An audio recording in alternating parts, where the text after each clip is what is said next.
ગુજરાતની અને મૂળ ડાંગની ખોખો ખેલાડી ઓપીના ભિલારનું વડોદરા એરપોર્ટ પર પરંપરાગત રીતે લોક નૃત્ય સાથે ભવ્ય સ્વાગત કરવામાં આવ્યું. ભારતની વુમન્સ ટીમે પ્રથમ ખોખો વર્લ્ડ કપ જીતી લીધો છે. રવિવારે નવી દિલ્હીના ઇન્દિરા ગાંધી ઇન્ડોર સ્ટેડિયમ ખાતે બંને કેટેગરીની ફાઇનલ રમાઈ હતી. ગુજરાતમાંથી હું એકલી સિલેક્શન થઈને ઇન્ડિયાના ટીમમાંથી મેં પ્રતિનિધિત્વ કર્યું. તે માટે હું બહુ ખુશ છું અને આજે આપણો ફર્સ્ટ વર્લ્ડ કપ હતો જેનો આપણે ઇન્ડિયાનો ગોલ્ડ મેડલ આવ્યો અને હિસ્ટ્રી ક્રિએટ કરી છે. ભારતની વુમન્સ ટીમે નેપાળને 78-40ના મોટા માર્જિનથી હરાવ્યું હતું. ભારતની ટીમની ભવ્ય વિજય બાદ ગુજરાતની ડાંગની દીકરીનું એરપોર્ટથી ખુલ્લી જીપમાં સરઘસ કાઢવામાં આવ્યું હતું.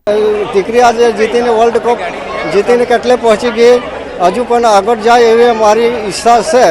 ઓપીનાએ 14 રાષ્ટ્રીય કક્ષાની સ્પર્ધામાં 3 સિલ્વર અને 2 બ્રોન્ઝ મેડલ પ્રાપ્ત કરેલ છે. આ ઉપરાંત તેને ખેલ મહાકુંભ 4માં રાજ્ય કક્ષાની સ્પર્ધામાં ગોલ્ડ મેડલ પણ મળેલું છે. વડોદરાથી દિવ્ય ભાસ્કર માટે ધવલ ચૌધરીનો રિપોર્ટ. શેર એન્ડ ડાઉનલોડ કરો દિવ્ય ભાસ્કર એપ.